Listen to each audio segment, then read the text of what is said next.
nào hương mà đào mây nào đào gọi có chưa mây nào bao mây nào chưa mà mây nào rồi xí coi xí cho na xí mày đăng xí bị đăng xí hân xí mày na kumari handari kumari dong xí mình nó ang leki pas leki mày nó dong xí mình nó ang về ra thì thấy nó bề bari đuôi nong ar ba thu xí bia đi jana đây gật hát mình đen khơi đi cái số này ra thằng ai bị mà mày nào đừng nó không năng cái bạn năng cái phải để năng cái nó cũng sẽ tới gật hát gami ni jana ni đừng नै नं बेहेरबारि गामियाव गोदानै बाथौ आर'जसालि गायसनदों।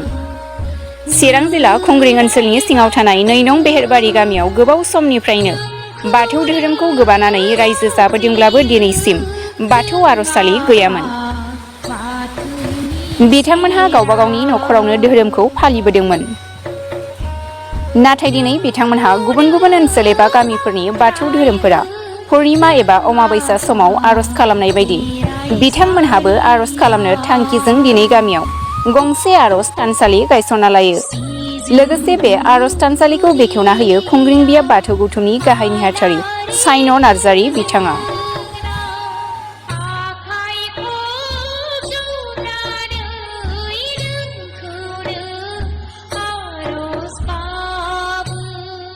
दिनैनि बे गोथार बुब्लियाव media नोंथांमोननिसिम आंनि गोसो गोरबोनिफ्राय गिबियाव खुलुमनाय बावहरबाय।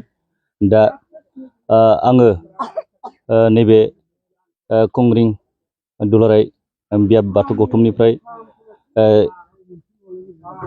नैबे खुंग्रिं बियाब दुलाराय बाथौ गौथुमनि सिङाव थानाय 2 नं बेहेरबारि गामियाव आं दंफैयो। आङो दिनैहाय आंखौ नैबे 2 नं बेहेरबारि गामियाव 2 नं बेहेरबारि गामिनि मानाव गेदेर बाथौ सिबियारि रायजो राजा बिथांमोनहा गावसोर गामिनि गंसे बाथौ आर'जसालि थानसालि गंसे आबुङै लुफुंनानै लानो हादों। दा बे गोथार बाथौ थानसालिखौ गोथारै बेखेवनानै होफैनांगौ होननानै आंखौ खावलायनाय बायदियै आं दिनै बिथांमोननि खावलायनायाव नुजाफैनानै बिथांमोननि गोथार बाथौ थानसालिखौ आंनि आखाइजों आङो गोजा रिबन हास'नानै आङो बिथांमोननि थानसालिखौ गोथारै बेखेवनानै होनाय जाबाय। दा आं आसा खालामो नैबे 2 नं बेहेरबारि गामिनि बाथौ सिबियारि मानगोनां रायजो राजा बिथांमोनहा आइ आफा बिथांमोनहा बेवहाय बे मन्दिराव थानानैनो बे मन्दिराव जिरायनानैनो पुर्णिमा अमाबैसा जेब्लाबो बिथांमोनहा आर'ज गाबबाय थानो हाथों आरो बिथांमोननि बे 2 नं बेहेरबारि गामिनि रायजो राजा बिथांमोननि जे थांखि आरो नोजोर बे थांखि आरो नोजोरा बिथांमोननि थाखाय जेब्लाबो जाफुंसार जाथों आं बेखौनो मिजिं खालामबाय। आङो दिनैहाय आंबो बिथांमोननि जे थांखि आरो नोजोरखौ आंबो नुफैनानै खोनानानै आंबो गोसोआव जोबोद गोजोननाय मोनदों। बेल' नङा, जोङो नैबे 2 नं बेहेरबारि गामियावल' नङा, जोङो ओनसोलनि गुबुन गुबुन बिथोरिया गामि बा खाथि खालानि गामिफ्रावबो जोङो बेबायदि थानसालिखौ जोङो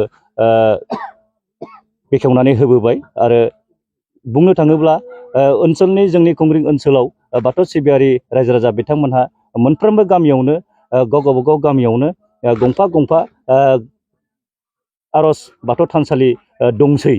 दा बिनिखायनो नैबे 2 नं बेहेरबारि गामियाबो गावसिनि साननाय बायदि दा गावसोरनि साननायखौ बिथांमोनहाबो दिनैहाय मोगथां महर होबाय। आंबो जोबोद गोजोननाय मोनदों। आङो आंनि साइडनिफ्राय जाखिनि नुफैनानै गोजोननाय आरो आंनि आखाइजों जाखिनि मावनांगौ खावलायनाय बायदि नुजाफैनानै जाखिनि मावनांगौ हाबाफारि बे हाबाफारिखौ आंनि आखाइजोंनो गोथारै बेखेवना होनाय जाबाय। गुबुन गुबुन धोरोमफोरनि बेबायदि धोरोम अनुष्ठानखौ बिराद साबना हामना नुनो मोननाय जायो, नाथाय बाथौ धोरोमनिखौ बारा साबना हामना नुनो मोननाय जाया। दा बाथौ धोरोमनि बे धोरोम मन्दिरफोरखौबो साबना हामना खालामनांगौबा माबायदि हाबाफारि लानांगोन बाथौ धोरोमनि मानसिफ्रा होननानै नोंथाङा सानो? नंगौ, गोदोनि आबै आबौ जुगनिफ्रायनो जोंनि बाथौ धोरोमा दंमोन। जोंबो जोनोम जायाखैमोन, सोरबायाबो जोनोम जायाखैमोन। बाथौ धोरोमा गोदोनिफ्रायनो दंखायो। नाथाय दंखायोब्लाबो जोंनि बाथौ सिबियारि रायजो राजा बिथांमोनहा गोथौयै साननो हानाय जेबो गोहो गैयामोन। आरो बेजों लोगोसे माखासे गावबागाव गामियाव आरो गावबागाव न'खराव माखासे रां रुफानिबो खोथा थाबाय। जोङो बेहाय मोनसे थानखौ फोसाबनांगौबा एसे रां रुफानिबो बाथ्रा फैयो आरो सुबुंफोरनि गियाननिबो बाथ्रा फैयो। जोङो गियान गैयाबा जोङो साब सिखोनबो जाया आरो गोथौ गोथौ बाथ्राखौ जोङो बुजिख'नो हाया आरो रां रुफा गैयाबा जोङो साबना हामनाबो खालामनो हाया। दा जोङो बैफोर सिगाङाव जालांनाय माबाफोर गोरोन्थिफोर बे गोरोन्थिफोरखौ जोङो गोसोखांनो नांला आरो जोङो गोसोखांनायबो नङा। दा जोङो नैबे गोनोखो मुगायाव बादायारि मुगायाव जोङो जाय जेरै हागौ एरै जोङो सिबिनानै गाव गावनि धोरोमखौ जोङो साबना हामना खालामलांनो जोङो नाजागासिनो दङ आरो नाजालांबाय थागोन। बेखौनो आं नोंथांमोननि सिगाङाव फोरमायनाय जाबाय। दिनैनि बे बुब्लियाव नोंथांमोननि मिडियानि गेजेरजों बेखौनो जोङो फोरमायहरनो लुगैयो जाहाथे जोंनि 2 नं बेहेरबारि गामिनि साफ्रोमबो रायजो राजाफ्रा बाथौ धोरोमनि सिबियारिफ्रा जे ग्रोब ग्रोब ओंखारबोदों जाहाथे आरो बेबायदि नेक्स्टआव आरो जोङो आइ आफा होननानै जोङो ज' बिखा फोरदाननानै जों जाहाथे आरो बिनिफ्राय जोङो साबसिन जोङो बानायनो हायो।